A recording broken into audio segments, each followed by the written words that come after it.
What can you get in CEX for just £10? Let's find out, shall we? So this is essentially a tour of my local CEX coupled with this is what I've managed to buy for a tenner. So I went in there, £10 in cash. I wanted to buy things that I didn't already own, that I've wanted for a while or fancied there and then, or just wanted to play something of that nature. I'm also going to show you along the way, or rather we're going to look together to see what we could pick up for a tenner. This was interesting. So they have priced one at 10 and one at 6. I'm not sure what the price right now actually is. It's probably 8, knowing this CEX. However, that is an interesting one, because if the price is now 10 and there's one there with 6, you could get it for 6 because they will honour it if you take it to the till. San Andreas on the original Xbox at £8. The selection of original Xbox is dwindling somewhat in most CEX stores actually. So if you collect for the original Xbox, I think it's about time you hurry up and pick up those games from CEX is when you see them, because before long there's going to be next to nothing available. PlayStation 2 is actually going a very similar path. Look at the state of this. High School Musical there on the middle shelf, and then down it's just Pro Evo, and then to the left is just FIFA. There are hardly any other titles mixed in there. There's a few dotted around the place, but in general it's becoming a lot thinner, and I'm noticing it more and more every time I come into this CEX. They used to have a really good PlayStation 2 section, 3 bays full of PS2 games. All of them were different. Yeah, you get your FIFAs and your Pro Evos and of course your rugbies, but I used to get an awful lot of variety and selection. But these days it's so poor, and for under a tenner there are still plenty of games on the PS2 that you can pick up for under a tenner. And obviously, we're not just saying, well, I'm going to go in and buy one game. In fact, today I've walked out with 4, and they're not all for the Xbox 360 before you start thinking, well, he's just gone and bought, 4 £2.50 games. I haven't, actually. I've got a PS5 game in there as well. But, yeah, that took me by surprise, actually. We Fit You. Honestly, if I'd saw that at a boot sale for £1, I would have overlooked that and just not bought it. Wouldn't have even looked it up. But now, just having a little look around at things you may not really care about will help you going around boot sales and charity shops, because like I said, I wouldn't have even looked it up. But now if I see We Fit You anywhere, don't know how much it trades in for, but if it sells for 15 quid in CEX, I'm absolutely going to be paying that attention when I go around boot sales and charity shops. The Wii section is getting worse as well. It just seems like people are starting to buy up a lot and not want to trade in a lot. I don't know whether that's the case or whether I'm just this store in general, but the PS2 specifically, and of course the original Xbox, I'm noticing that there's less and less available. The prices are going up as well. Maybe we've hit that sort of time in a generation where people now want to go back and play the older games, and for them older games are Xbox 360, PS3, sure, but PlayStation 2 and original Xbox specifically as well. And of course Wii. Now Wii, there isn't a tremendous amount of selection here given how many games are actually on this console. However, the prices aren't that bad. I mean, look at this. This is a first party title and it's a really good game if you're into that kind of thing. Just 4 quid. It's probably the best, maybe the GameCube version you could argue, but it's probably the best Mario football game that exists. And it's only £4. Really, really good value for money. Now, with that being said, which is my favourite saying at the moment, we do have a few other games on a final bay here, which you may want to consider. But I mean, if you do collect for the Wii, chances are you've got an awful lot of these because a lot of the games are cheap. The only really expensive games, of course, are the first party titles, and some of them, like I mentioned previously with the Mario Football, are very, very cheap. Then we come down, they do have DS, they do have PSP, not that they have much of any of those, but I don't really ever look at them because I'm just not that bothered. You can, of course, go and look at them yourself and pick up an awful lot of quality on the DS specifically, and of course the PSP for under a tenner if you're into your UMDs as well. But my main focus at the moment in my series where I build a free game collection is the Xbox 360. Castlevania is a game that I want, and it's there, ironically. Now I do specifically, well not specifically, but I do look to collect promotional copies of Xbox 360 games, although of course I will collect normal copies of Xbox 360 games. Castlevania has a promo copy available, not in this store unfortunately. So will I buy it? not sure. You'll have to find out in the next series video. Now, with that being said, I need to stop saying that. We're going to have a little look through what else we can pick up here for under a tenner. So this is Orange Box, which used to be about 12 quid. It's now like 18, which is crazy. And there are, of course, a few other games around the place that you could easily flesh out a really nice sizable 360 collection with. Halos, for example. There's loads of Halos on the 360. Not one of them is an expensive game. Had to cut that there because a member of staff was trying to get past and there wasn't enough room. Anyway, I would have bought this. Great Battles Medieval, but it's a reprinted cover. It was only 4 quid. I don't really know an awful lot about it, having never played it. If you have, let me know in the comments. But for £4, I thought that might be a decent option. Mass Effect is a fantastic series of video games, and every single one of them is cheap. And again, for under a tenner, you could pick up all 3 on the 360. Left 4 Dead, unfortunately, you can't. Left 4 Dead 1 and 2, just a little bit too outside that price range. There's the original Mass Effect there.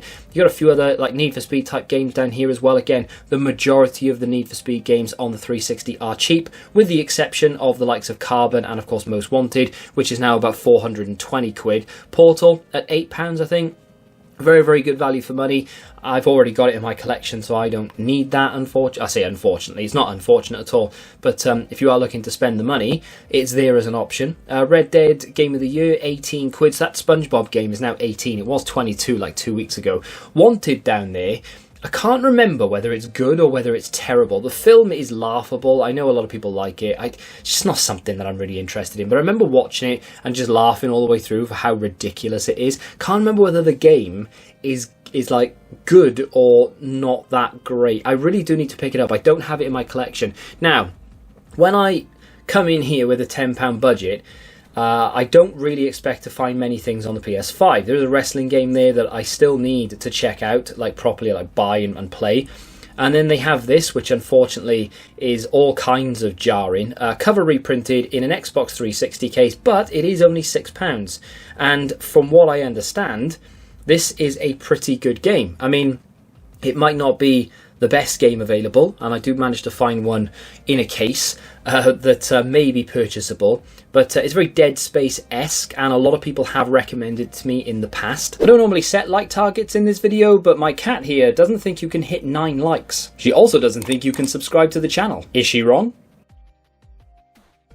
And that does bring me on to the first game that I picked up. And of course, as I've stopped here, it's pretty obvious that I've bought BioShock 2. Yeah, it wasn't that obvious, was it? So I have the original BioShock in the steel tin. £1.50 spent there. We've got an awful lot of money left out of that tenner to spend. And I still have 3 games to show you. And of course, it will come down to what you currently have in your collection. If you already have a sizable one, maybe this won't be as easy. But it's definitely a lot of fun in the beginning of building a collection. When you don't have that many games, you have, I mean, shelves and shelves and shelves full of games that you can pick up for under a tenner. I mean, I'm using £10 as an example here. Maybe you've got 20, 30 quid and you want to pick up a nice big chunk of games to go into your collection. It is very easily done.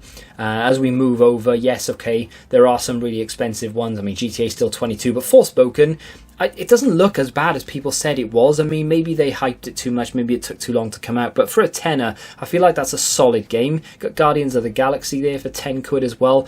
I've noticed that an awful lot of these PS5 games now have started to come down, I would say quite considerably. I mean, of course, there are still going to be some that are just ridiculous prices. I say ridiculous, you know what I mean, like you sort of 50, 60 quid games. But there are an awful lot of titles now down at a very affordable price. I mean, Saints Row, I've already got it, so I can't pick it up, but that's only 6 quid. Is it any good? I mean, of course, it's a case of like each to their own, I guess, but for 6 quid, you can't really go wrong with a next-gen game. Before I have a very brief look at the Switch section, what PlayStation 5 game did I pick up? Well, if you watch my series, you'll be very happy to know that I have finally gone and done it. I have bought the Callisto Protocol. It's been recommended to me many a time. It's a very Dead Space-esque game. I really like the Dead Space series, so I thought it was about time I finally gave this a go, and this challenge just seemed like the perfect time because this is a big AAA game. It has an awful lot of good solid reviews and solid gameplay, and to be able to pick this up for 6 quid, someone once paid like 50, 60 quid for this on launch, unbelievably good value. So I said a brief look at the Switch, and I meant it because at the moment I'm not really looking to pick up any Switch games, so I thought I'd have a very quick look here. But in terms of being able to pick Switch games up on a budget, it's doable. However, I would go about it a completely different way. I mean, walking into CEX with 10 quid and expecting to come out with a good Switch game is probably a little bit too ambitious, because most of the games on the Switch anyway are going to run you, between 15 and 25 for a decent game, and upwards if you want that sort of first party stuff. But it's doable. But in my opinion, as I said, there are better ways to get some decent Switch games. So building up your store credit, and you can get store credit very, very cheap. There are ways to get it for free, and if you want to check out my series, you can do that, of course. So on this occasion, obviously, I didn't buy a Switch game, but there was one there, Rico London, there for a tenner, which you could buy. It's not a terrible game, to be fair, but on this occasion, nothing worth picking up on the Switch. There were, however, a few things worth picking up on the PlayStation 4. This is a game I've looked at a lot, but unfortunately it was just a little bit too outside of that budget of £12. It's a sort of... It's a World War II, but set in an alternative reality. I'll talk about it another time, I'm sure. But some other games worth mentioning here, the Wolfenstein series. They didn't have many of them, in fairness. I think they had like one or two. But most of them, in fact, I think all of them on the PS4 are under that £10 valuation. And they are very, very good fun games if you're into your first-person shooters. And, of course, you're into your sort of alternate reality World War II type things. This was another game I was interested in. I don't really know an awful lot about it. Apparently you have to investigate like a flooded city. Not sure whether it's some sort of horror, but again, it's just a little bit too outside that budget of £10 at £12. But again, if you're going with a slightly higher budget, or you have credit, for example, definitely one worth looking at. If you've played it, let me know. In fact, if you've played any of these games that I'm talking about and I haven't played them, let me know what you think of them in the comments. So unfortunately, Rust is still 25 quid. One of those games, though, that I kind of begrudge buying because I know full well it's going to be better on the PC. I absolutely love the PC version of Rust. And I might as well take a little break here to show you yet another game I've picked up. Now, of course, we're not going to be knocking off any big hitters here. I can't show you a game that's 25 quid because this is a £10 budget challenge, if you will. On this occasion, I picked up Red Faction Armageddon. Now, this was only £1. It does mean that we only have £1.50 left in the budget.